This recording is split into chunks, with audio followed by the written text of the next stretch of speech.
नमस्कार दोस्तों, आपका एक बार फिर से स्वागत है हमारे चैनल पर द सनातन ज्ञान पर। आज हम आपको बताने जा रहे हैं भगवान शनिदेव के बारे में। शनिदेव की कथा एवं इतिहास इस प्रकार है। हमारे दैनिक जीवन में शनिदेव की कृपा और शक्ति का बहुत महत्व है। दुनिया को नियंत्रित करने वाले 9 ग्रहों में शनि 7वें स्थान पर हैं। पारंपरिक ज्योतिष में इसे अशुभ माना जाता है। खगोल शास्त्र के अनुसार शनि की पृथ्वी से दूरी 9 करोड़ मील है। इसकी त्रिज्या लगभग 1 अरब 82 करोड़ 60 लाख किलोमीटर है और इसका गुरुत्वाकर्षण बल पृथ्वी की तुलना में 95 गुना अधिक है।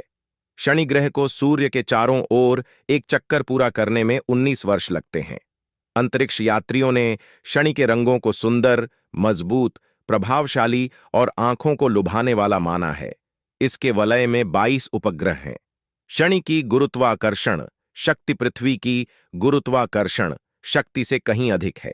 इसलिए जब हम अच्छे या बुरे विचार सोचते हैं और योजनाएं बनाते हैं तो वे शनि की शक्ति के बल पर उन तक पहुंचती हैं। ज्योतिषीय दृष्टि से बुरे प्रभाव को अशुभ माना जाता है, लेकिन अच्छे कर्मों का परिणाम अच्छा ही होता है। इसलिए हमें शनिदेव को शत्रु नहीं मित्र समझना चाहिए और बुरे कर्मों के लिए वे साढ़े साती, विपत्ति और शत्रु हैं। शनि के जन्म के संबंध में अलग अलग कथाएं प्रचलित हैं। सबसे प्रमुख और सर्वमान्य कथा प्राचीन स्कंद पुराण में काशी खंड में वर्णित है, जो इस प्रकार है। भगवान सूर्य का विवाह दक्ष कन्या साधना से हुआ था।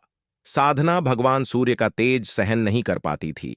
उसे लगता था कि तपस्या करके वह अपना तेज बढ़ा सकती है या फिर अपनी तपस्या के बल पर वह भगवान सूर्य का तेज कम कर सकती है। लेकिन भगवान सूर्य के लिए वह एक पतिव्रता पत्नी थी। भगवान सूर्य से उसे 3 संतानें हुईं। एक वैवस्था व मनु, दूसरे यमराज और तीसरी यमुना। साधना अपने बच्चों से बहुत प्यार करती थी, लेकिन वह भगवान सूर्य के तेज से बहुत परेशान रहती थी। एक दिन उसने सोचा कि वह भगवान सूर्य से अलग होकर अपने माता पिता के घर जाकर घोर तपस्या करेगी और अगर विरोध हुआ तो वह बहुत दूर एकांत में जाकर घोर तपस्या करेगी। अपनी तपस्या के बल पर साधना ने अपनी एक छाया बनाई और उसका नाम सुवर्णा रखा और फिर अपनी छाया सुवर्णा बन गई। छाया को बच्चे सौंपने के बाद साधना ने उससे कहा कि छाया उसके बाद नारीत्व का निर्वाह करेगी और उसके 3 बच्चों का पालन पोषण करेगी।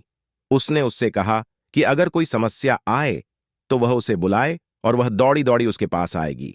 लेकिन उसने उसे सावधान किया कि उसे याद रखना चाहिए कि वह साधना नहीं, छाया है और यह भेद किसी को पता नहीं चलना चाहिए।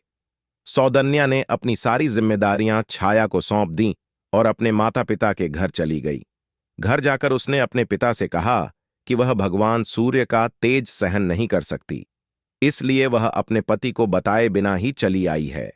यह सुनकर उसके पिता ने उसे बहुत डांटा और कहा कि बिना बुलाए अगर बेटी घर लौटी तो उसे और उसके पिता दोनों को श्राप लगेगा। उन्होंने उसे तुरंत अपने घर वापस जाने को कहा।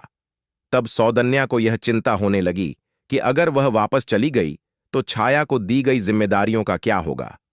छाया कहाँ जाएगी और उनका रहस्य उजागर हो जाएगा। इसलिए सौदन्या उत्तर कुरुक्षेत्र के घने जंगलों में चली गई और वहीं विश्राम करने लगी। वह अपनी जवानी और सुंदरता के कारण जंगल में अपनी सुरक्षा को लेकर भयभीत थी और उसने अपना रूप बदलकर घोड़ी का रूप धारण कर लिया ताकि कोई उसे पहचान न सके और उसने तपस्या शुरू कर दी। दूसरी ओर भगवान सूर्य और छाया के मिलन से 3 बच्चे पैदा हुए।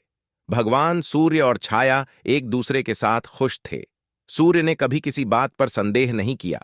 छाया की संतानें मनु, भगवान शनि और पुत्री भद्रा ताप्ती थीं। दूसरी कथा के अनुसार शनिदेव की उत्पत्ति महर्षि कश्यप के महान यज्ञ का परिणाम थी।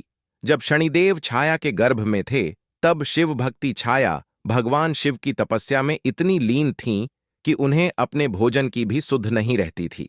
उन्होंने तपस्या के दौरान इतनी गहन प्रार्थना की कि उनकी प्रार्थना का उनके गर्भ में पल रहे बच्चे पर गहरा प्रभाव पड़ा। छाया की इतनी घोर तपस्या के परिणाम स्वरूप तपती धूप में बिना भोजन और छाया के शनिदेव का रंग काला हो गया।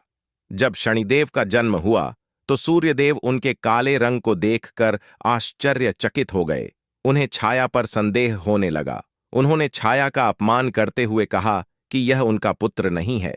जन्म से ही शनिदेव को अपनी माता के तप की महान शक्तियां विरासत में मिली थीं। उन्होंने देखा कि उनके पिता उनकी माता का अपमान कर रहे हैं। उन्होंने अपने पिता को क्रूर दृष्टि से देखा। परिणाम स्वरूप उनके पिता का शरीर झुलसकर काला पड़ गया। सूर्यदेव के रथ के घोड़े रुक गए। रथ आगे नहीं बढ़ रहा था। चिंतित होकर सूर्यदेव ने भगवान शिव को पुकारा। शिवजी ने सूर्यदेव को सलाह दी और उन्हें समझाया कि क्या हुआ था, यानी उनके कारण माता और पुत्र का सम्मान धूमिल हुआ था और उनका अपमान हुआ था। सूर्यदेव ने अपनी गलती स्वीकार की और क्षमा मांगी और अपना पहले जैसा तेज और अपने रथ के घोड़ों की शक्ति पुनः प्राप्त कर ली। तब से शनिदेव अपने पिता और माता के अच्छे पुत्र और शिवजी के परम शिष्य बन गए।